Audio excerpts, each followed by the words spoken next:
Gejolak api yang terus tertiup angin kencang, kasus hukum antara Nikita Mirzani dan Reza Gladys kini semakin panas dan melebar kemana-mana. Meski kini berada di balik jeruji besi, Nikita melaporkan balik Reza dan suaminya atau Bah Mufid atas dugaan wan prestasi. Nikita menuntut pengembalian dana sekitar kerugian imaterial akibat rusaknya reputasi dan hilangnya penghasilan dengan total yang kabarnya mencapai 100 miliar rupiah. Sidang perdana kasus itu pun dijadwalkan berlangsung pada 28 Mei 2025 di Pengadilan Negeri Jakarta Selatan. Lantas seperti apa kesiapan pihak Reza Gladys menghadapi gugatan tak terduga dari Nikita Mirzani tersebut?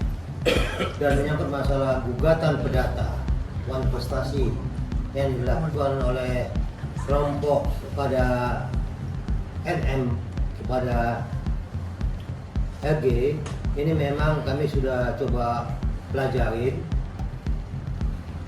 Prinsipnya gugatan tetap harus diterima oleh pengadilan.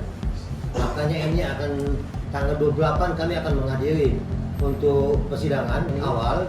Baru ini pertama kali ada gugatan wan prestasi yang modelnya begini. Perlu kami jelaskan bahwa pengertian gugatan wan prestasi ini ada apa sebenarnya.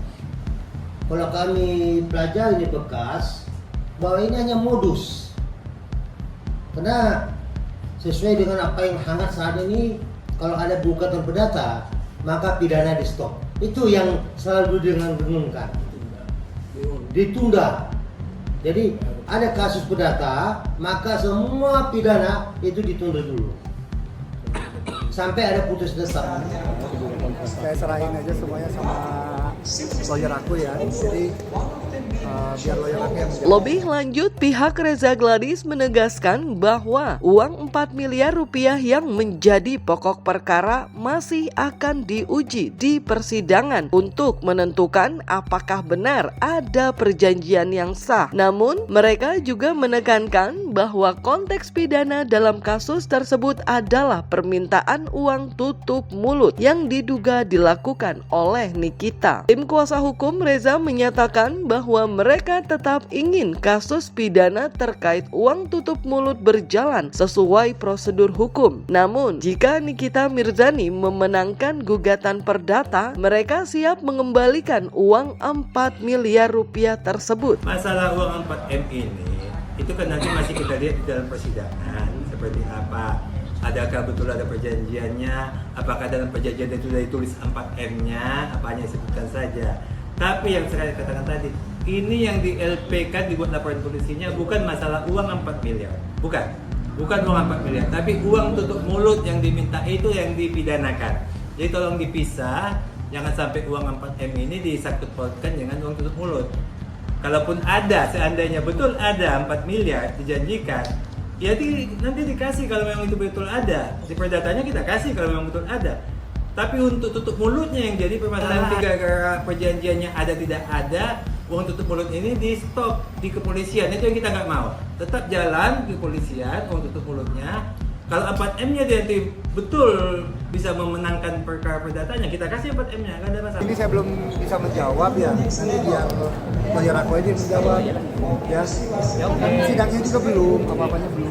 Julianus Sembiring menilai bahwa kliennya tidak mungkin secara sukarela berjanji memberikan uang kepada pihak yang diduga melakukan pemerasan. Menurutnya, Reza Gladys merasa terancam karena produk kecantikannya diduga akan direview secara negatif dan ada sosok penghubung berinisial O yang berperan dalam komunikasi antara kedua pihak. Ia juga mempertanyakan keabsahan perjanjian yang disebut dalam gugatan wan prestasi yang diajukan oleh Nikita. Julianus menganggap bahwa jika perjanjian tersebut dibuat dalam kondisi tekanan, maka tidak bisa dianggap sah secara hukum. Ajalah kalau ada klien kami berjanji kepada orang yang memeras, nggak mungkin ah. Ini dia dipaksa, ditakut-takuti, produknya direview, dijelek-jelekin. Ya, artinya kemudian diancam, kemudian ada yang penghubungnya inisial O, disuruh bayar biar NM tutup mulut seperti dikatakan senior kami tadi. Nah kan gila nanti kalau kemudian ini menjadi sebuah bukan prestasi. Ya kan masa ada orang yang ditekan, diancam, kemudian sepakat membuat perjanjian, lalu kemudian ada di situ saksi ya sebagai tergugat Kapolri Kejagung. Aneh itu. Justru yang terbalik itu mestinya kami menggugat. Iya. Kita kreditur. Kami nunggu dulu kepada pidananya, kami akan lakukan gugatan nanti. Negara kan berhak untuk melaporkan, biarkan aja. Ya, nanti tinggal ikutin aja maksudnya. Ikutin aja. Pokoknya sama lawyer aku aja deh. Sementara itu, laporan Reza Gladys terhadap Nikita Mirzani terkait dugaan pemerasan, pengancaman, dan tindak pidana pencucian uang hingga kini masih belum dinyatakan lengkap alias P21. Tim kuasa hukum pun menyatakan bahwa mereka belum mendapatkan informasi lebih lanjut mengenai pemanggilan saksi S dan O oleh Polda Metro Jaya. Mereka menduga ada kemungkinan penyidik tidak memenuhi petunjuk jaksa secara utuh yang dapat mempengaruhi kelanjutan kasus tersebut. Ya jadi begini, kalau soal P19 itu antara penyidik dan jaksa penuntut umum itulah merupakan kewenangan mereka. Tetapi secara koordinasi kita bisa melakukan koordinasi. Nah jadi informasi yang kami peroleh terakhir ya, juga rekan-rekan media juga mengetahuinya melalui Kasipenkum bahwa pelimpahan dari penyidik ke jaksa penuntut umum itu mulai di tanggal 5 Mei.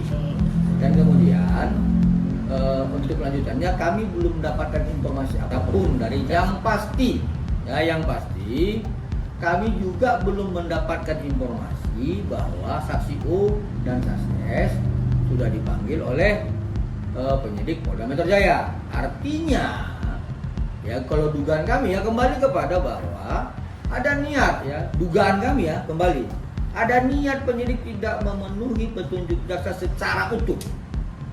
Artinya ada perbuatan dugaan obstruksi. Ya kalau memang ada pelanggaran kode etik, pelanggaran dugaan tindak pidana, ya kami minta Bapak Kapolri melakukan kewenangannya terhadap atasan pimpinan penyidik.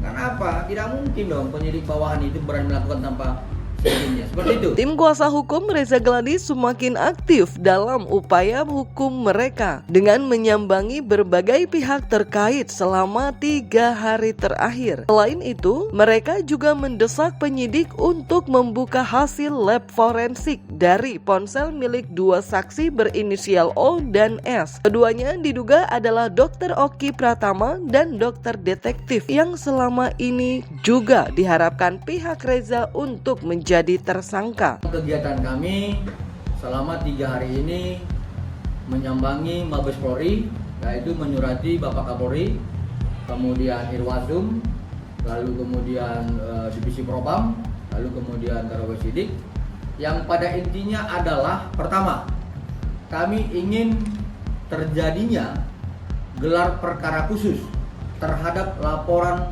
klien kami Dr. Reza Gladys yang kami duga bahwa ini adanya perbuatan kami sangat keberatan ketika peristiwa hukum 27 Oktober 2024 dan peristiwa hukum 27 November 2024 tidak masuk dalam berkas perkara pelimpahan ke jaksa penuntut umum. Selanjutnya kami ingin di dalam gelar perkara tersebut agar penyidik yang membuka ya secara terang-benderang hasil lab forensik yang telah dilakukan terhadap HP yang sudah disita terkait HP milik inisial O dan inisial S agar peristiwa hukum 27 Oktober 2024 dan peristiwa hukum 27 November 2024 dapat dikaitkan sebagaimana persangkaan pasal 368, persangkaan pasal 27B ayat 2 tentang Undang-Undang ITE, kemudian pasal 345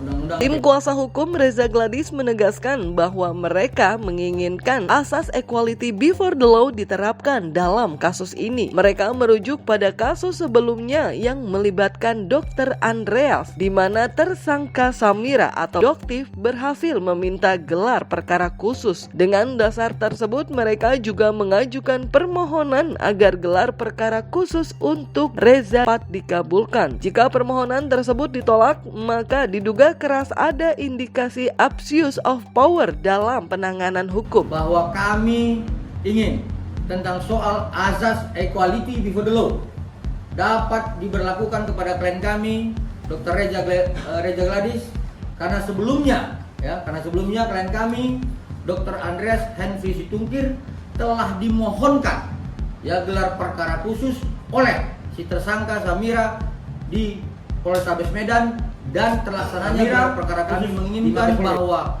permohonan gelar perkara khusus oleh klien kami Dr. Reza Gladys juga harus dikabulkan oleh pihak Mabes Polri. Pada prinsipnya ini adalah merupakan bentuk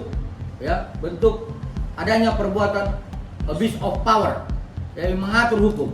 Tetapi kalau kemudian tentang gelar perkara khusus yang dimohonkan oleh klien kami Dr. Reza Gladys, kami menghormati itu, berarti azas equality before the law memang benar-benar dapat dan sedang diberlakukan. Iya, mudah-mudahan kita bisa cepat melewatinya.